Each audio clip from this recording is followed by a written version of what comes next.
At grade 8, I very clearly decided that I need to be somebody who enter SRCC and then pursue finance. Again, when I actually entered into SRCC, Shri Ram College of Commerce, the Asia's topmost, top-notch commerce college, I was elated. At the same time, there was this completely different passion-oriented thing, that is US trip for my Bharatanatyam, which I accompanied my guru, Srimati Jayalakshmi Ishwar, and we performed all the 4 weeks across the states. And it further developed that hunger in me that both my profession, that is my studies culminating into profession, and my passion culminating into a global endorser of this art form can go hand in hand.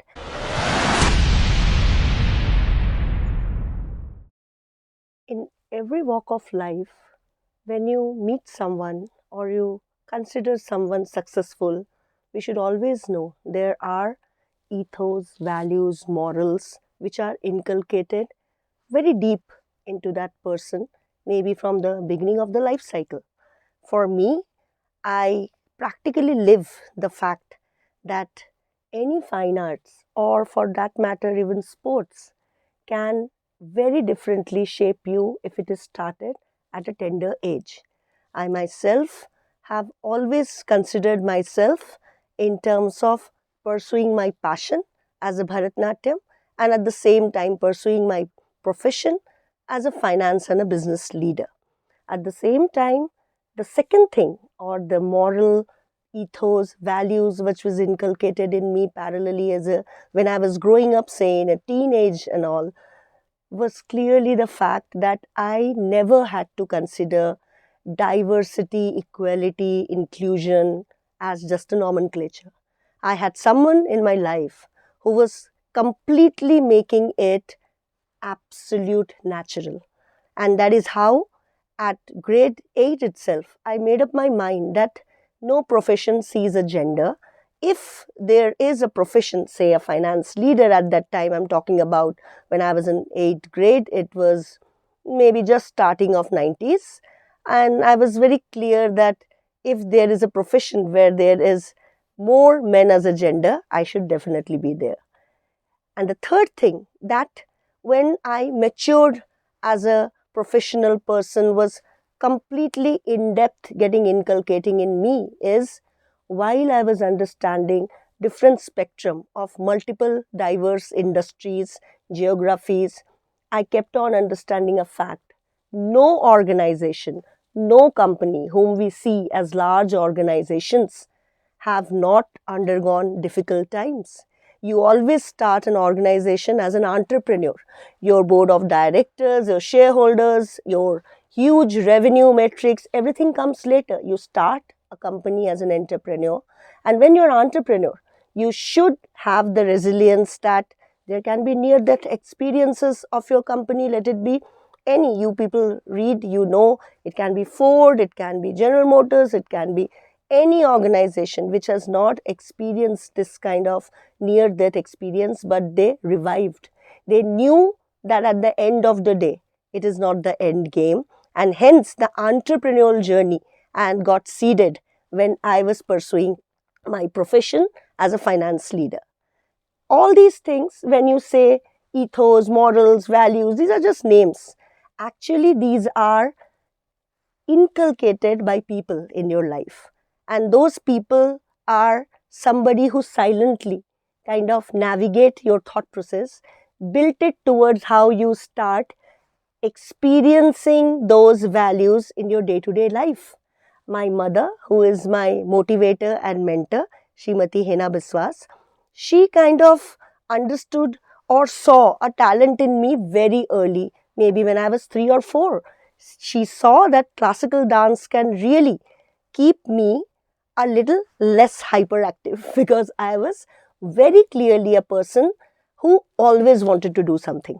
And when I say do something, I just want non-stop to keep pursuing something which is result-oriented at that young age. So what she thought, let her get into a classical dance and studies at the same time at the age of 4. And she very silently worked on few things, that my Arangetram, which is actually a milestone in Bharatanatyam, and my 10th board coincides, because that is how you seed in somebody that your time management and your art of balancing has to be there when you are choosing two things in life. She put me into many things. I did art, I did singing, I sing well, I paint well, but as a profession, my being a finance leader was very early inculcated in me, and also at the same time I wanted to pursue my passion.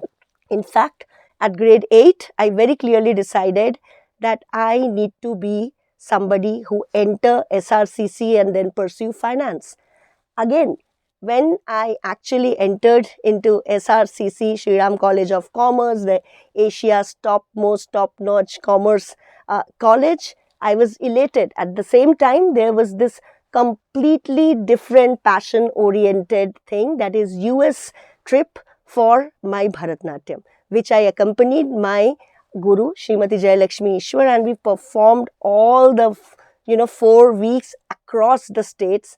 And it further developed that hunger in me, that both my profession, that is my studies culminating into profession, and my passion culminating into a global endorser of this art form, can go hand in hand. The second thing which I said is inculcated by a person, that is my elder brother, Mr. Arindam Biswas. He made it so beautifully natural to me that there is no gender bias when you have to choose a work, a task. He encouraged me all the time, move out, meet people, get to do things which are household outside chores. You go get things done by yourself, do your research. If you want to be a finance leader, do your research yourself. And I found that SRCC is the one. Then the fact that I chose the profession of finance leader I have to be. I didn't know at that time I will be pursuing chartered accountancy. But I completely chose that path because I just wanted one thing.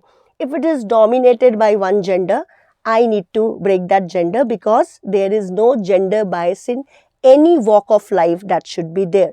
In fact, when I just passed out from my college, he told me, come for a professional trekking. He's a professional trekker. He did mountaineering course. I was aghasted. I don't know that skill. He inculcated as a trainer in me, if you have it, you can do it. I did one of the most difficult treks to Kedarnath ji, Pavalikata, Ghuttu, Tijuki Narayan, with different seasons, hailstorm, snowing, getting into jungles where people we came to know get lost for 8 days, and we navigated. I can talk about an hour only about those experiences. 5 trekking that I did in my early age.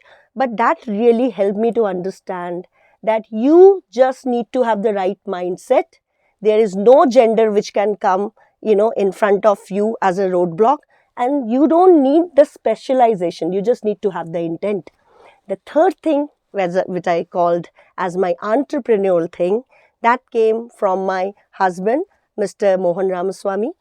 That person I know for almost 23 years, and it was very clear that the way he used to navigate conversation in a difficult situation, he will get into the most toughest of the journey when it comes to finding a solution in his corporate life as a supply chain leader, or at the end of the day, understanding in depth a problem solution and coming with multiple solutions, was something that really encouraged me to understand that the entrepreneurial journey which I am thinking needs the right mindset. And that mindset is, it does not make an organization in a year, in 10 years, or even in 15 years. You need a cycle to be built if you believe in top line creation and bottom line value creation.